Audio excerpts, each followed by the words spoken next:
4. 10. Land. Yes. Oh. Okay. 1. Yeah. 18. Second main, skeleton.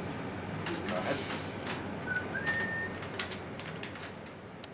I'm Monique Gerard from Brooklyn, New York, and I'm a competitive Magic player.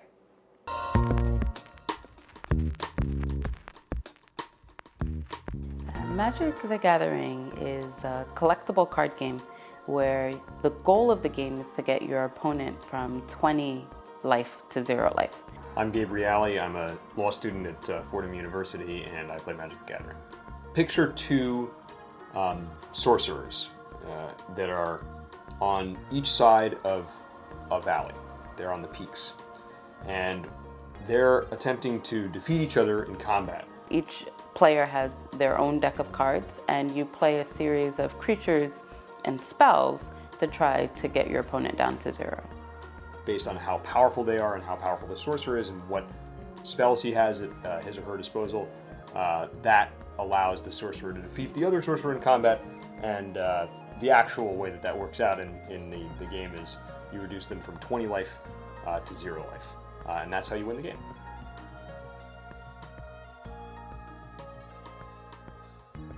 I guess my love of games started a really long time ago. When I was maybe about 6 or 7, I started playing Zelda with my brother.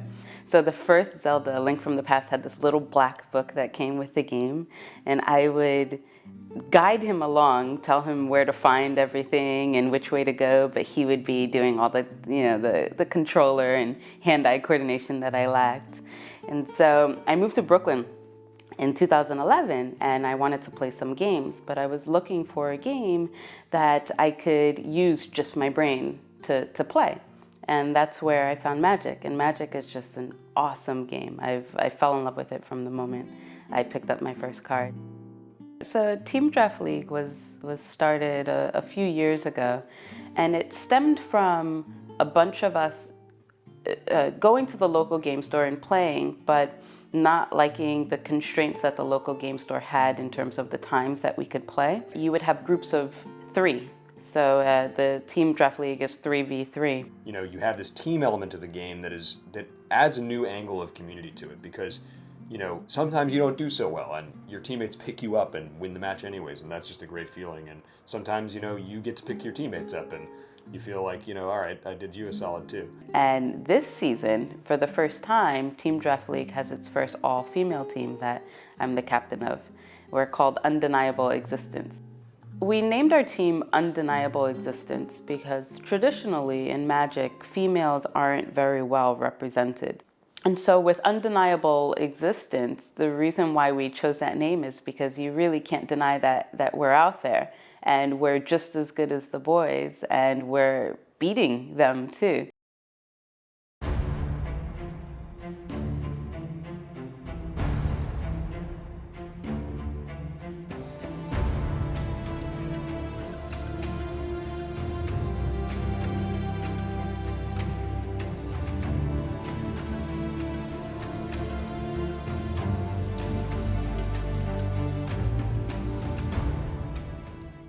What Magic means to me has changed a lot over the years, I think.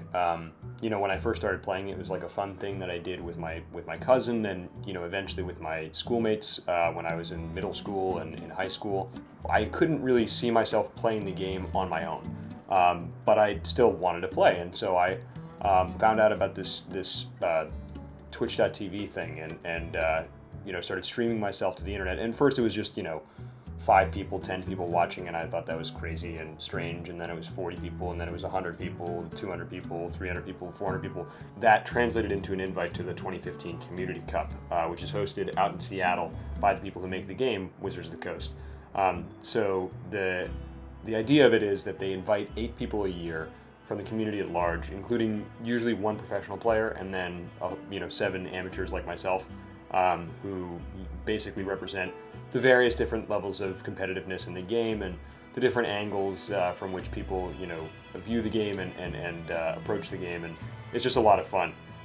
You get to play against the people who develop the game, and they put together a team of 8 people who work and make the cards and make the game and just make this game what it is.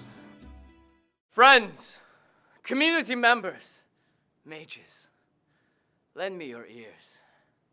For 2 years in a row, the community team has destroyed a heartless and dejected Wizards team in the Great Community Cup. Tomorrow's bloodbath shall be no different, and we will taste victory once again! But we won't stop. Getting to do that was a real honor, and it was also a lot of fun. I got to meet all these fantastic people who are content creators in the community, as well as the people who make the game, and it really is a good representation of the community as a whole, which I believe is one of the best gaming communities.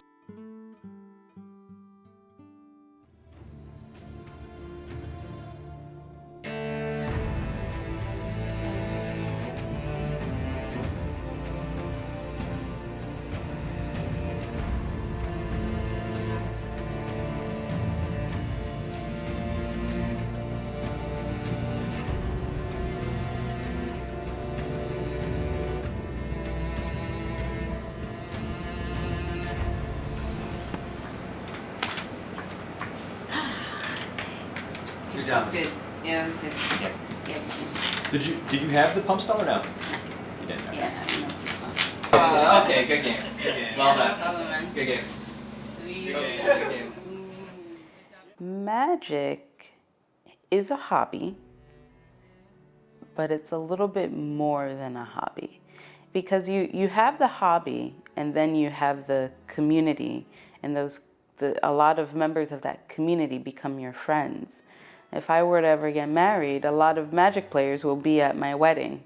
It's not necessarily all book smarts or that sort of thing. There's players who approach it from that angle, but there's also players who approach it from an instinctual angle. There are people who are play the game like artists and play the game like lawyers or like mathematicians, and those different angles of approach from a life point of view make the experience different every time, and it also makes the community fantastic. It's really hard to describe the feeling that being a Magic player, you feel proud. So there's a certain sense of pride that comes along with being a Magic player, and there's also a certain amount of comfort that comes along with it, because you're always going to have a whole group of people behind you who have your back.